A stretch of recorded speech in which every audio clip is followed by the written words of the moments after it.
Okay, it's 5 p.m. So once again, hi everyone. Welcome to our ACE COVID-19 seminar series. This is Carmen from ACE, and I'll be your host for today. If you're new to ACE, we are a national private sector-led organization. Our primary mandate is to support tech-based startups, and a lot of our efforts are focused in building a dynamic and sustainable ecosystem in Singapore. So the topic for today is storytelling techniques to win more business during COVID. And we are happy to have partnered with HighSpark for the session today. So to those who are new to HighSpark, they are a presentation design agency. And from HighSpark, we have Kai Sing here today. Hello, Kai Sing, to share with us valuable tips. She is the lead trainer and consultant at HighSpark, and Fortune 500 companies rely on her to clarify and differentiate their brand's messaging in high-stake moments. Okay, so before we start, we just have 2 house rules to make sure that your microphone remains muted and your video turned off for the main segment. We're happy to have you turn on your video during the Q&A segment, just so it'll be a little bit more interactive later, especially if your question has been selected for answer. So do us a favor as well. There was a Pigeonhole link that was actually flashed earlier on, but if you didn't catch it, there will be the link that will be displayed on the slides as well. So do us a favor, upvote the questions if they have already been asked on Pigeonhole. Okay, so without further ado, let's jump straight in. So Kai Sing, as a storytelling strategist, could you just tell us what is storytelling exactly and why do we tell stories? Right. I'm pretty sure all of you know why we should tell stories, otherwise you wouldn't sign up for this webinar. And what are stories? I think it's such a buzzword these days, right? But it can manifest itself in different forms, be it whether it's web copy or presentation or just general conversation. And I think rather than asking what is stories or what are stories, we need to ask ourselves, what are some of the key components of a good story, right? It's very easy to tell stories. In fact, all of us are storytellers, but in order to tell stories strategically, in order to get to an outcome, I think that's the difficult part. And which is why we're here today, right? Because you understand the value of using emotional connection in order to differentiate, in order to get people to remember. So stories help people to connect with you in order to see whatever that it's extremely ordinary looking into something that it's valuable and relevant. Yes. So I guess the connection about people makes it a bit more special. And I mean, it not only conveys like messaging, for example, it probably conveys like culture, history, values, and everything that you have as well. Yeah. So in light of the global like lockdowns and travel restrictions, we have heard of a number of businesses that had to pivot their sales strategy to focus more on, say, inbound business development and operations. So then my first question the big question for today is, how then will stories help attract our target market during COVID days or even into the new normal as well? Like, should we focus on emotional selling? And also there's this part about, what about giving away freebies, as a way of establishing your brand message? Right. Wow, good question. In fact, I think there are a few questions, right? So yes. Should we focus on emotional selling? I think the answer is yes. Why should you not? But I think perhaps the intention of asking this question is whether we are selling things that people do not need, right? So we make sense of things and we give meaning to things because of emotional connection. So stories help to kind of package facts and contextualize it so that we can relate. Definitely, you have to appeal to people's emotions so that it can inspire an action. But it doesn't mean that you're going to sell something that they don't need. In fact, it's quite the opposite. Using emotion to sell is just making people value what they need even more. And sometimes we don't know what's good for us, right? For example, if I say exercise, everyone needs to exercise, but there's a lot of inertia, there's a lot of resistance. So if you know that someone is actually on a downward path, and might potentially get unhealthy and get several critical illnesses, then you can use stories like cautionary tale in order to get the person inspired to do something about his or her situation, rather than just waiting to say, yeah, it wouldn't be me. I don't see a need to exercise. So stories help people to really relate and see the importance of what you're offering. Especially right now, I think the perception of people towards your brand and towards your offering might change. In the past, it might be something really important, but right now, are you still relevant, right? So stories can actually help you make that connection to help people really differentiate you from the rest and say, hey, I need to really speak to this person, speak to CK, speak to Weesing, whoever it is. This is a conversation I must have because it is important to me. And so I guess, freebies, when we talk about freebies, freebies are also, I guess, traditionally used, to sort of like entice people. So if we weave in like some form of freebies in our stories, do you think that is a good way of, establishing the brand message and all that? I think this is a very tricky thing. We shouldn't give things for free for the sake of it, because if you look at the internet, right, everything is free. In fact, so much content out there is given for free, right? So it's not so much about whether you should give free things in order to set your brand apart for people to get to notice you, but it's about offering that value, right? It is back to giving what people need rather than thinking what they giving people just content and stories that are not relevant, which is why I said stories are easy to tell, but to do it strategically in order to get to the outcome is difficult. So when you give freebies, think about what is the outcome you're trying to achieve. What is the brand story that you want to associate with, right? So I give an example. In the space of technology application, right? Usually how do people get their customers? They will give out freebies, correct? Coupons. Yeah. But do you also know that that's one of the fastest way to die as a business? Because you're giving out so much cash, right? Especially discount codes, not just discount codes, but like $5 just to get people on board. But you're attracting the wrong person. So when we tell stories, it's very important to know who we're telling the stories to. And are we using that stories to attract the right people? Because you might attract people who are just out there for free stuff, for discount, and would not ultimately buy. So you need to have the end in mind, right? Yeah, so I think if we can take a look at, I think Shopback, it's one of the best examples. So in a business model standpoint, when they give out anything free, it actually leads to a conversion. For example, if I were to refer Carmen, you to the app, in order for you to actually get the discount, you need to make your first transaction. Then there is a win-win situation, right?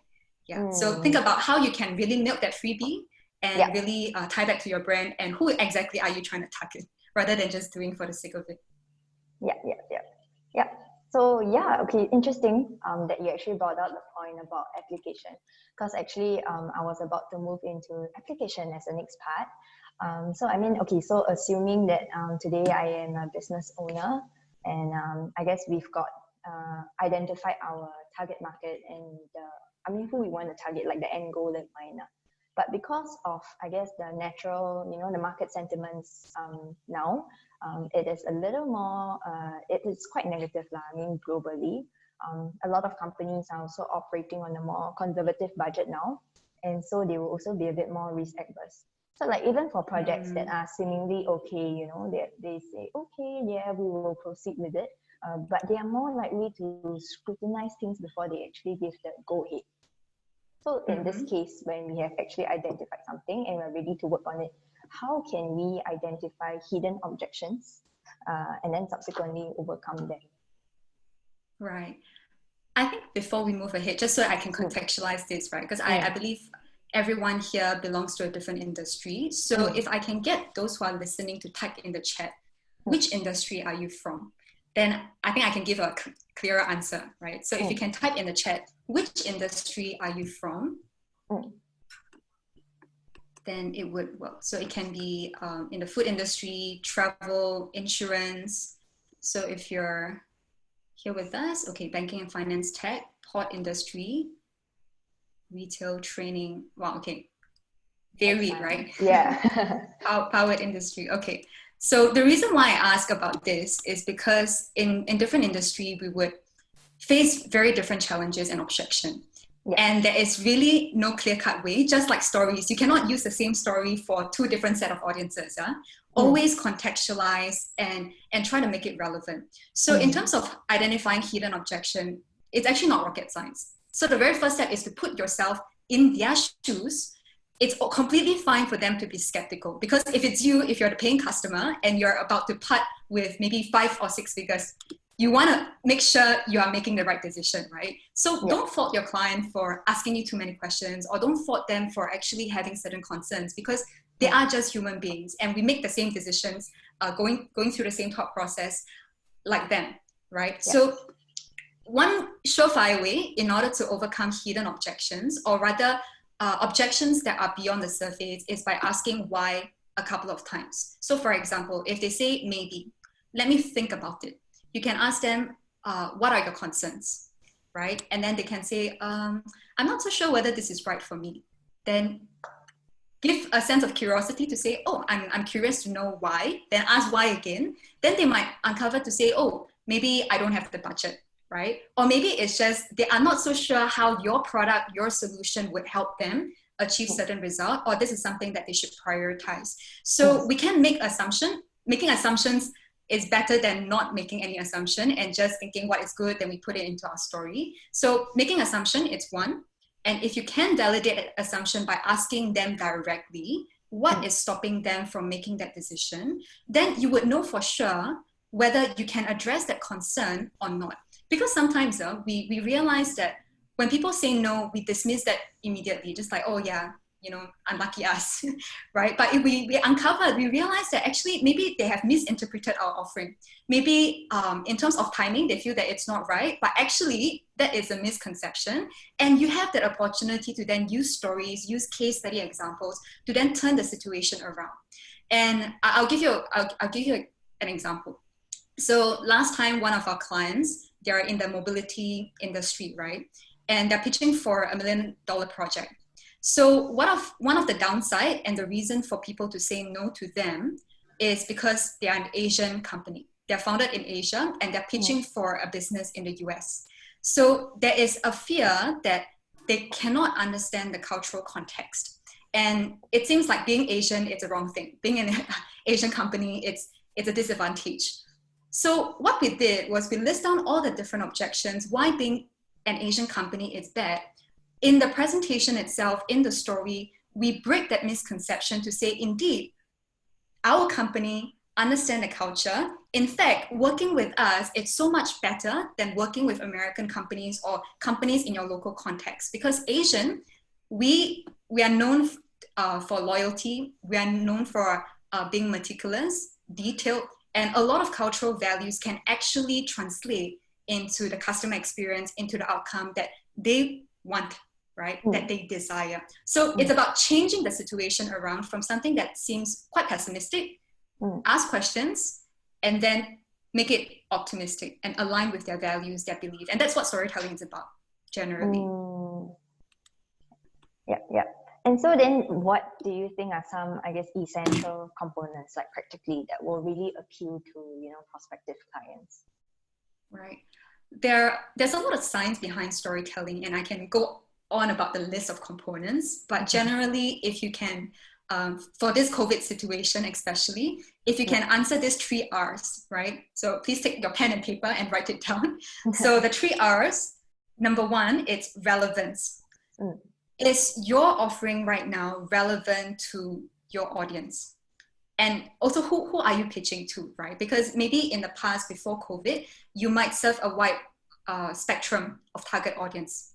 But some of them, even though your offering is valuable, they really just do not have the capacity and resources in order to work with you. So you might want to move towards another target audience and see, hey, who can you relate to the most? And why is your offering much more relevant than before? So in a sense of storytelling, right? Why is storytelling so much more essential as compared to pre-COVID? Because everyone right now is on digital. And if we don't use emotional selling and we don't connect with people in a very emotional way and relevant way, then you would just be buried in the sea of noise. There's no way of standing out. There's no way to differentiate yourself, right? And hard skills, it's kind of now overpowered by soft skills. And storytelling is a soft skill that can help you to be adaptable in order to secure deals, in order to be more persuasive. It trains your critical thinking. So if you can go along these lines, then you can really see, hey, how can I shape people's perception in order to view me as much more important as before? Okay, so the second R is the risk. What is at stake? If they don't go with you, if they don't, say, buy an insurance product, like say we think it's from the financial advisory, right? If they don't get people to manage their wealth, what is at stake? If in life science, for example, maybe you have created certain new drugs or new technology. What is at stake if your clients, your prospective clients, don't invest in this new technology? What do they stand to lose? We are all very risk averse, right? So if you can make the risk of not changing more than the risk of changing, I repeat, if you can make the risk of not changing more than the risk of changing, then suddenly even the most skeptical and risk averse person, they would shift their perspective to say, hey, if I stay put, it is very threatening and I'm uncomfortable with risk, hence let me go with change. Hence let me, maybe go with McEnroe or Desmond, whoever it is, because I feel secure working with this person. So risk is another one. What is at stake? And of course, you don't want to manipulate them. If it's really at stake and for their own good, you want to serve them, you want to help them, they can feel your sincerity, right? Don't sell something that they don't need. Okay, so risk. And then the last one, it's in terms of reward. What do they stand to gain if they work with you? So usually when we go through the more risk averse path, these are people who say, oh, if it's not broken, why fix it? Or they're very comfortable.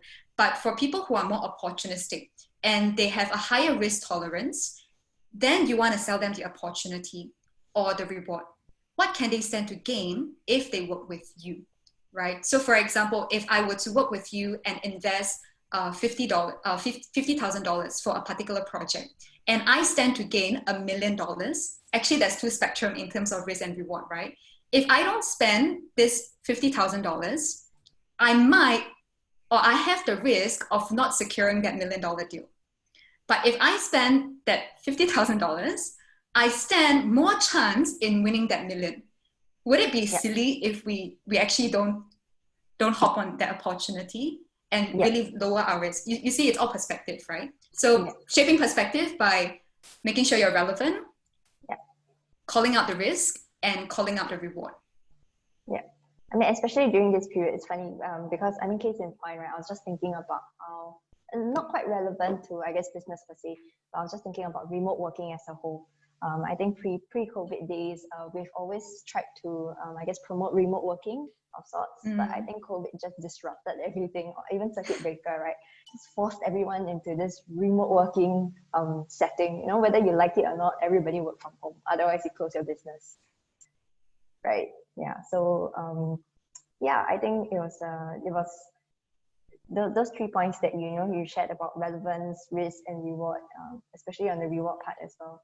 Those were very useful tips. So then, okay, so moving on, then at ACE, we also work with, I guess, a lot of startups who are looking to, raise funds from VCs, whether it be their pre-seed, seed, or even Series A rounds. So would the same techniques apply to those who are looking to pitch to investors? Yeah, definitely. So stories, there's a set of principles that can be applied throughout, right? And of course, you have to contextualize it. So for investors, it also depends on which stage of investment, which stage are you at, right? If you're a seed funding versus Series A, how you pitch would be very, very different. In fact, I think after this particular session, somewhere down the road, one of our clients from Cellphone, Rohan, CEO of Cellphone, he will be sharing on this topic. How do you raise funds during COVID time? But pertaining to storytelling, I would say the relevance is very, very important. And you also have to know that the risk and reward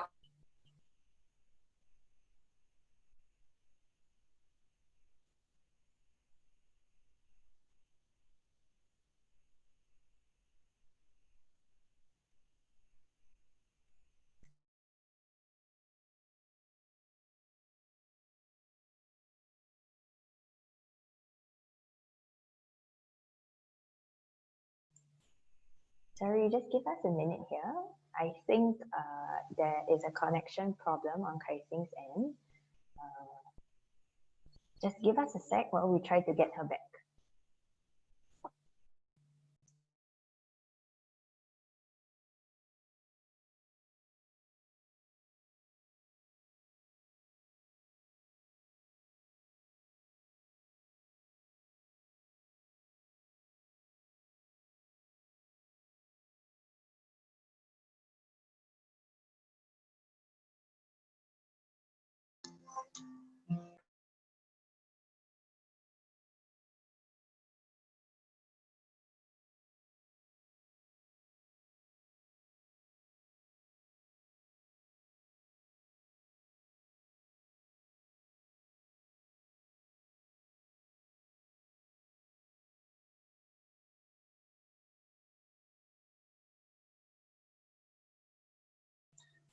Okay, you are back, Kai-Sing. Hi, sorry. This is being adaptable. Thanks for understanding. Yeah, No worries. suddenly the connection went off. Where was I? You were talking about yeah, in terms, investors. okay, the risk tolerance, right? So I think right now investors also have very different resources, amount of resources and capacity, and they might be looking at other avenues. So you also need to know in storytelling, you need to set a benchmark and know who you're competing against. Because the thing about storytelling is everyone can tell the same story, right? There is a problem, there is a solution. But in order to tell a story with a differentiated problem, it's very difficult. What do I mean by differentiated problem? So for example, is the problem that I'm solving the same as my competitors? Are there certain gaps in my competitor's solution that is a problem which I can fill? So a differentiated problem, it's actually the problem not in the market, but a problem of your competitors, a gap in your competitor's solution. So when you differentiate yourself like this in story, right, you're saying that, hey, there is a problem in the market and there are so many solutions out there, but there is a lack of solutions that can fit X, Y, Z, or existing solutions out there have existing gaps. And this is why our solution matter. But in investor pitches as well, like say in stories, right? In fact, I think more and more now that we are educated about problem, solution, this kind of structure, we need to change our approach because there is no novelty behind such stories anymore. If you start off with a problem, it's like, oh, everyone already kind of expected, right? So when there is a set of expectation and it doesn't create surprise, it gets extremely mundane and it would not be memorable. So I would say you can still start off with a problem, but you have to make sure that your problem is differentiated. Or even better, in investors' case, right? Sometimes, actually, I would recommend majority of the time or every time, you should start off with your strongest slide or your strongest case. It can be your team, right? Is your team kind of ripe or mature enough in order to tolerate crisis?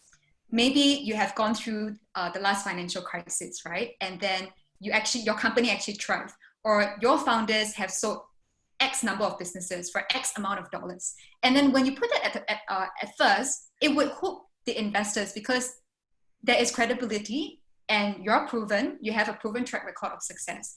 But if your strength lies in your personal story and you know for sure that the investors whom you're pitching to are very emotional, like they make decision more from an emotional standpoint, from a value standpoint, rather than focusing on numbers and figures, then you might want to use your personal story upfront. And every startup, every company, it's different. And I think for sales pitch, it's the same as well. You want to, right from the get-go, tell your audience what they don't already know, ideally. So you can immediately create this sense of credibility, right? Just like, wow, this person knows much more than me. I should pay attention. Sometimes people focus too much on the problem, telling people a problem that they already know and going on and on and on about it. It makes it very unbearable. People get impatient if you tell them something they already know. So in terms of going back to the question, whether it's the same approach, I would say, yes, it's the same. There's still relevance, risk, and reward. But more importantly, every presentation, you need to know a few key components. Number one, your audience. Who are you speaking to? And your audience should be the hero character. I think most of you should know the classic hero's journey, right? So a lot of times we put the spotlight on us presenter as though we are the hero going to save the world, but actually we are just a guide. And our clients, they are the hero. They're trying to overcome certain sets of obstacles, and you are giving them the power and ability in order to cross over those hurdles to get to the outcome that they deserve. So when you put yourself as a guide, then they would fall in love with you, right? So audience is one, then the goal, the outcome is another one that you need to include in your story, regardless of whether it's an investor pitch or whether it's a sales deck or whether you're pitching on stage. What is the outcome that people are looking for? And then what gets in the way, right? What are some of the obstacles that are stopping them? And what can you do in order to help them overcome that obstacle? And that becomes your solution. You don't sell your solution upfront. And that's where structure comes in. Structure is the fifth component. So once you know the obstacles, then you want to create a structure so that you can facilitate that thought process step by step. And if you know for sure, like just now the previous question, it's what are some of the hidden objections, right? If you know that the reason why people don't say yes because they have certain misconception, then in terms of structure, you want to be able to break those misconceptions up front in your story before you carry on into like the glittery stuff of your offering and how it's relevant. Break the misconception first and then move on. So the sequence is very important if you know what your audience care about, where they are going, and what's in the way. Yeah, so I hope that makes sense. Yep. And so just now you also mentioned, I mean, you touched a bit about slides, right? So I was also wondering, so I mean, when it comes to like pitching to investors, I guess your presentation deck is also somewhat important. It has to be, I guess, visually, as much as the sequence and the content is important, I would presume that it has to be visually appealing as well. So do you have any tips on that? Okay. So this is a very dangerous word, visually appealing, or two words. Why do I say dangerous? Because I think sometimes we think of appeal as something that is aesthetically pleasing, right? And the thing about aesthetic or making your slide look good is sometimes it can bury your key message. So I would say more accurately, it's how can you use visuals in order to amplify your key points to make it so clear to your audience that it's hard to ignore. And how can you use it to resonate? So it's always outcome focused. So when we design slides, it's not to say, can I make this slide look nice? If you come to us, say, Kai-Sing or team, can you make my slide look nicer? We'll say, sorry, that's not our job, okay? We are making visual work for you. So in terms of visual design, always ask yourself, in terms of functionality, when you put in a particular shape, a color, does it serve a purpose in helping your audience understand? Or is it just because you think it should be there because it looks cool? If the answer is the latter, then I would say, please keep it minimal, declutter your slide, and just make the key points salient, right? And up to today, we have successfully helped our clients from a startup category raise, I think, more than $50 million so far already. And that is the way we help them craft their deck, right? You know, startups, they value a lot in terms of the output because, you know, everyone tries to allocate their funds strategically, right? So if you're just gonna, you know, get high spark and pay a couple of $1,000s just to get your slide to look good, then I think you're making a very, very bad investment decision. So your story, your visual, they should come together in order to inspire the investors or whoever you're speaking to take an action. And that should be a high ROI. And so actually this question just came to mind, right? So when we've been talking about, you know, making your stories sort of like come together or know what you are selling, is there a limit to the number of stories you're telling? Is it like one big story, or is it like, you know, many stories coming together? Right. Like how many stories should you tell? This is a little bit tricky. It depends on the allocation of time and who you're speaking to and the kind of stories you're trying to put inside a story and whether it connects to one another. So you can take a very simple rule. In your entire presentation, there should be one core message. So with that core message, if you can just take a look at this, right? So this is the core, and then you have the petal. So you have branches going outwards. Maybe my core message is that storytelling can help you convert your, can turn proposals into agreement, right?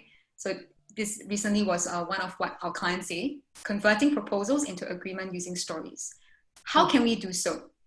Then you branch out, that's one point. Then maybe you can tell a case study of your past client who actually did it a certain way, just facts and figures, but story change it around. So that's one story on its own, case study. And then there can be another story to talk about cautionary tale. If you don't do this, what is at stake, right? Then there can be another story. So as long as you have a very clear anchor point to draw all your other supplementary stories to, then regardless of the number of stories you tell, it wouldn't be so confusing. Then of course, visual design to facilitate the audience thought process in terms of segmenting your key points and key stories, that's important as well. So it's a collective, and I think without me seeing your stories, it would be hard for me to pinpoint whether you're on the right track or not, because every situation is different. Wow, there's a lot of information in the last half an hour. Yes. So I mean, I guess at this point, right, I thought it will be good to actually answer some of the COVID-related questions that we have. So we, in light of all that you have actually shared, I believe some of the companies here, they may actually be business owners who have actually tried, I guess, increasing their revenue during this period, and they have faced obstacles.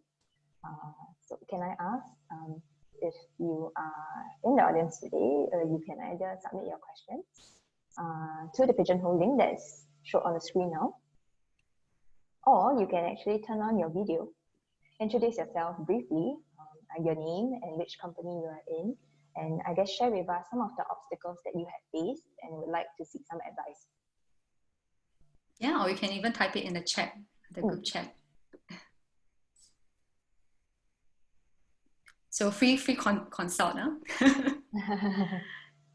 Usually people don't get this chance. Yes. Actually, while waiting for the questions to come in, just a reflection on COVID, especially in terms of making our stories more relevant, right? So I know that the travel industry is badly impacted. We all know that we can't travel no matter how hard we want to, right? I mean, with phase 2 is a separate story. But if you go and look at Agoda, hotels.com, or all the other travel sites, you would realize that their website, which is the main driving factor or like a main conversion machine, has very little change. And they are not telling their story in a different way. So you need to be very certain that before COVID and during COVID, your story shouldn't stay the same, but your core brand value might be still intact. What do I mean by that? For example, in the hotels industry, right? Why do people need to go on a vacation or stay at a hotel? What is the risk of not doing so? Or what is the pain that they're trying to solve? In essence, they're trying to escape from this noise, from the stress, right? So hotels.com, if you go and look at their website, they actually have this small segment where they reposition their offering and target people from the front line. So frontline workers, to say you deserve a break. And these are some packages which you can consider. But if you go to all other websites, no contextual, it doesn't make their offering relevant.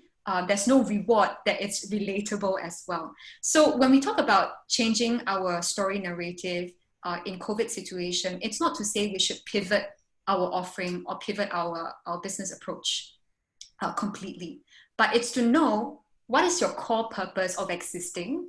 Is there any way in order to then repackage, right, to appeal to the right target audience? And you're still solving the same pain point. In this case, healthline workers, they need, I mean, it's so much more relevant than before in order to get rested because they're under immense amount of stress. Just having a getaway and isolating themselves, it's like luxury, right? It's as good as traveling overseas. And if you can't go overseas, and then what is it that you're selling prior to COVID? Is it hope that you can escape again? It's like escape your 9-to-5 job or your desk job and then just have some time for yourself or your loved ones, right? And there is this glimmer of hope, something you say 9-to-5, you work very, very hard in order to achieve that outcome to finally get to travel. So it rewards you. Then now if we can't travel, can you still sell hope? You can still sell hope. Why don't, in this case, you might pivot your offering a little bit, right? So rather than selling a plane ticket, you might say, why don't we plan a trip? Why don't you create an experiential exercise, an experiential journey in order for people to plan their trips so that is the hope that after phase 3 or this whole COVID situation, they will work with you because you are so memorable already. They're part of your journey. Then when it comes to that time, they would choose you, right? So I think people don't understand the severity of this enough in order to really contextualize our message for the right time, for the right audience. Yeah, so that's just something to take note of.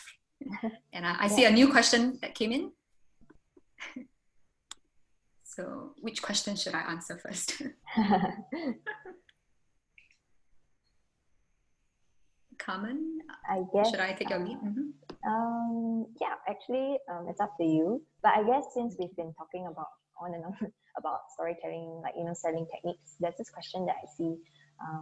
This person asked if it's more applicable to B2C companies as opposed to B2B. What's your take on this? Not at all.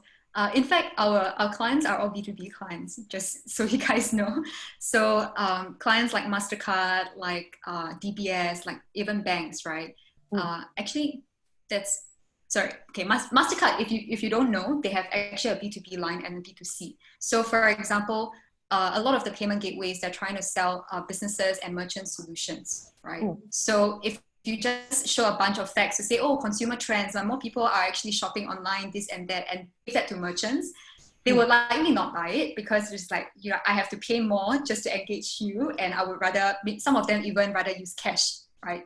Minus all the tax and miscellaneous costs, etc. So instead of just putting facts out there, storytelling techniques help to package and contextualize it into a customer journey to say, I mean, in fact, we did a couple of playbooks for their different departments, right? And it was very well received. So weaving data into a customer journey to say, this is what your customers is going through on a day-to-day basis. And these are the amount of opportunities you're missing out on different customer journey touch points. And this is the potential amount that you can make backed by data, right? And then now it becomes very, very appealing. So storytelling is not exclusive to just consumers. And it's definitely not in the context of just bedtime stories. The principles can be applied anywhere and everywhere. If you keep your audience at heart, make it relevant to them, you would be able to get them to buy. There's a difference between, so I don't really like selling. So there's a difference between selling something and getting people to make that buying decision. So this is something that I've advocated for many, many years for now, because personally, I hate salespeople, right? I hate salespeople, especially, I hope there's no insurance agents out here, especially insurance agents, because they're always trying to push to me something that I feel I don't need. And it's like sell, sell, sell. But when I feel, so recently actually, one of my financial advisors is here. Recently, I've made a decision in order to go with them, because I feel that I own the buying decision, that it wasn't shoved down my throat. So there's a difference between selling people something and getting people to buy, and we should do the latter. So on this note, right, there was actually another related question that someone asked, if Krishna, hi Krishna, KK, she asked, which industry in your view has actually embraced business storytelling more than others? All right. I think it depends on different markets. So definitely the consumer brands have adopted storytelling a lot more. Because generally, I think that's how consumers are buying right now and making decisions. In a B2B space, I think there is a lack of adoption in storytelling. Most of our clients actually belong to the tech industry. So from that front, just with the people that we're working with, tech companies are embracing more and more storytelling techniques. Why? Because they know that no longer can they just sell based on the number of features they have. You know, in the past, it's just like, oh, any new product. Even right now, if you see iPhone, every single release, what is the change? It's like it's minuscule, it's insignificant. And why are people still paying for these brands? Because of this brand story, right? So tech companies, beyond just B2C, if you're looking at selling enterprise products, they are also, depends on who you speak to, right? So a lot of our clients are they speak to marketing folks, or they speak to people who do not know all the technical jargons and do not care about the list of products and features you have. They just care about the outcomes. So our clients are wise enough to actually see that, then they embrace storytelling. So I wouldn't say there is a specific industry, but people who are mature and wise enough to know that storytelling adds value and differentiates you, they would embrace story regardless of their industry. And I hope all of you belong to that category. You're wise enough to embrace storytelling and see the value.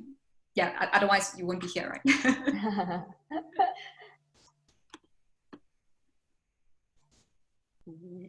Okay.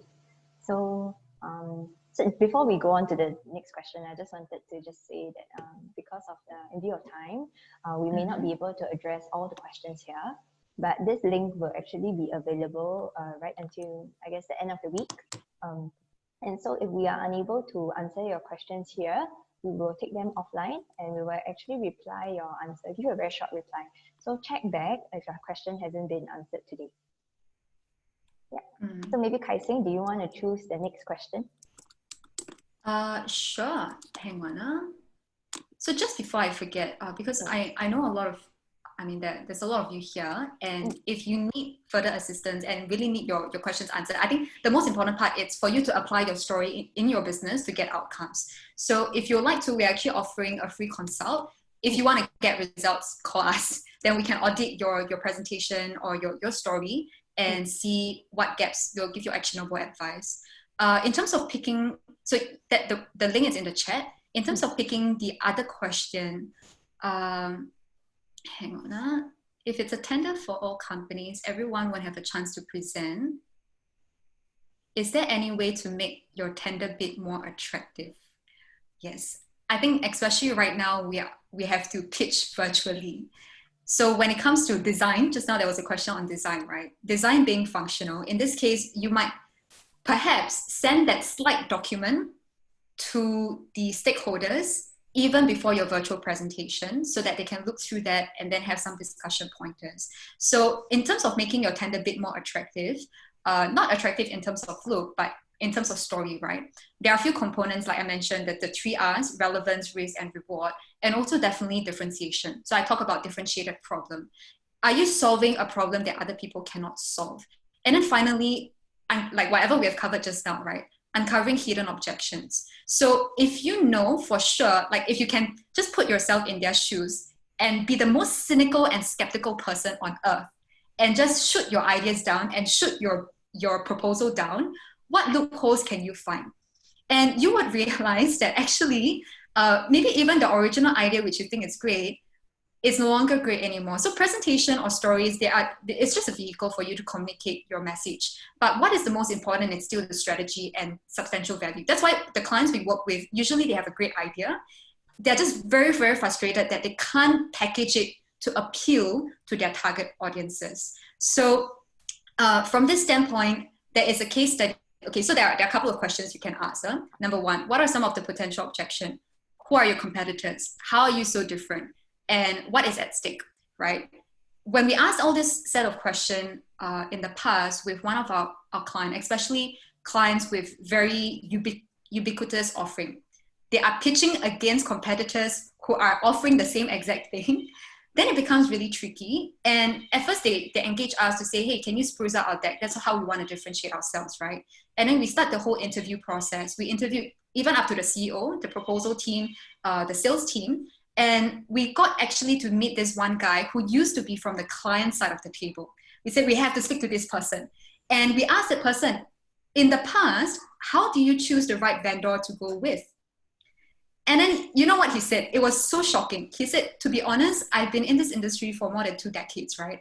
I've seen all the charismatic salesmen with all the bells and whistles. And I'm really, really frustrated and impatient with all those bells and whistles because I know they always overpromise and underdeliver. I've looked past their mask. Usually charismatic salespeople, they sell really well, but they don't execute. So all I want to know from a client perspective is, can you execute on your plan as promised? And when a crisis happens, how are you going to resolve it? What happens on the ground? Let me speak to the person from the ground level. Let me ask them questions. And it changes the entire dynamic of the presentation. It's no longer what goes inside the deck. It's even who should you send overseas to make that pitch. Should you just send salesperson? Or should you actually send the ops guy that might not be very charismatic and eloquent, but is there to help answer any technical questions, any questions related to the ground level, right? So when we look at stories, to kind of sum it up, when we look at stories, we cannot just look at stories from our perspective. We have to be able to listen to our client side of the stories as well, to understand the challenges and the frustrations they're going through in order to then embed their story into your narrative, regardless whether it's on a website or on a presentation deck. When you embed that, they would say, hey, that is me. You have solved people exactly in my position and helped them achieve outcome. Wow, amazing. I want to talk to you. Right? So that is how you make your tender attractive. When people can see themselves in your narrative, that'll have won.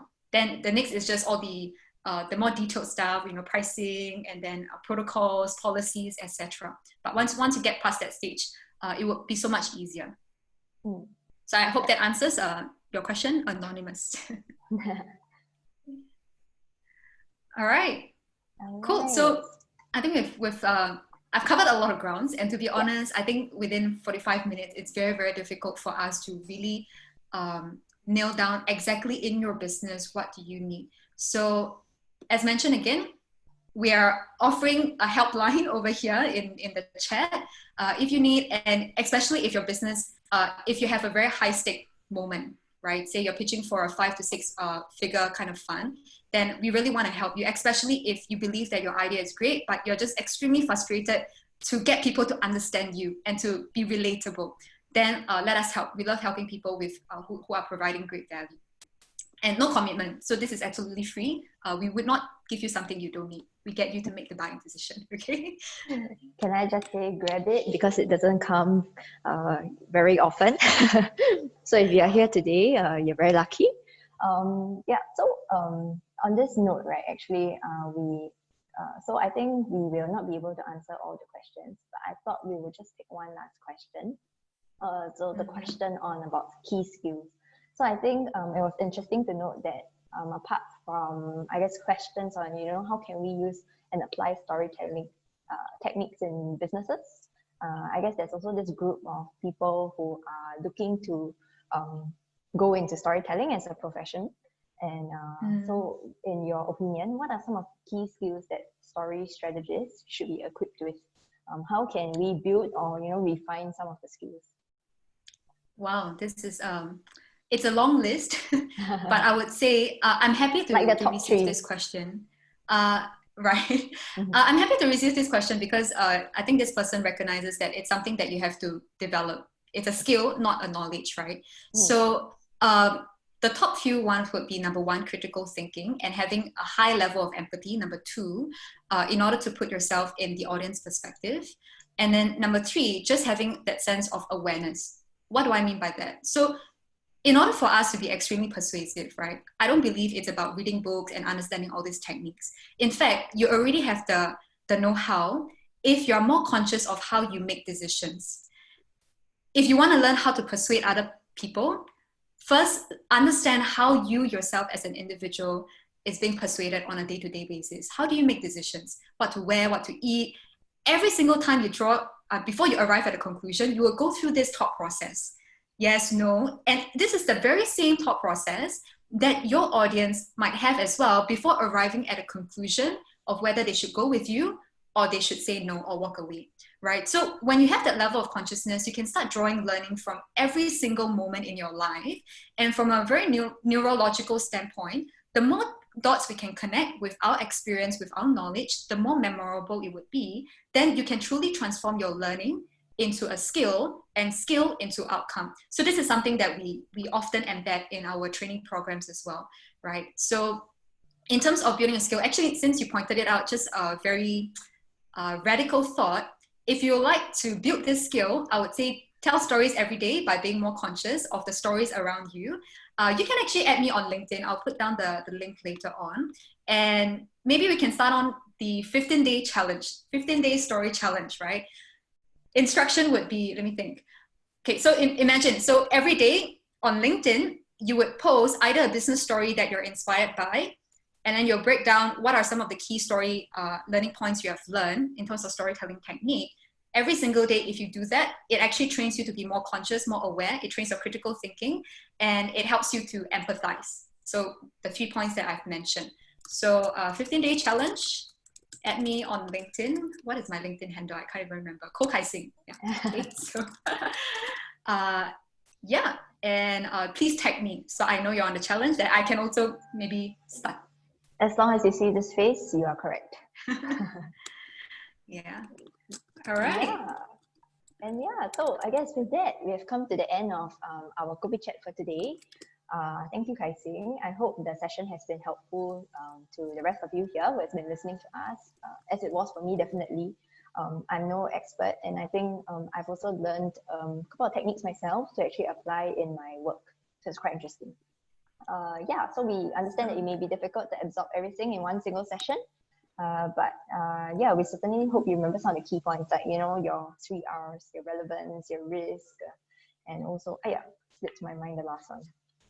Reward. Was it reward? Reward. Yes, that's right. Yeah, and also, I mean, when you pitch to investors, remember your differentiating factor as well. Yeah. So yes, in any case, we hope that you will also take up the 15-day challenge that Kai Xing has mentioned, and we hope that it will also help you to sort of like put into practice what you have learned today. So just now earlier on, I'm not sure if you caught it, but Kai Xing also mentioned that we actually have another Kopi Chat session.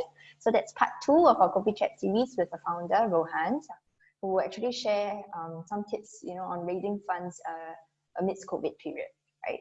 So if you are interested, please check back our A's events page. The link is actually shown on the screen now for the registration details, and we actually will see you next week.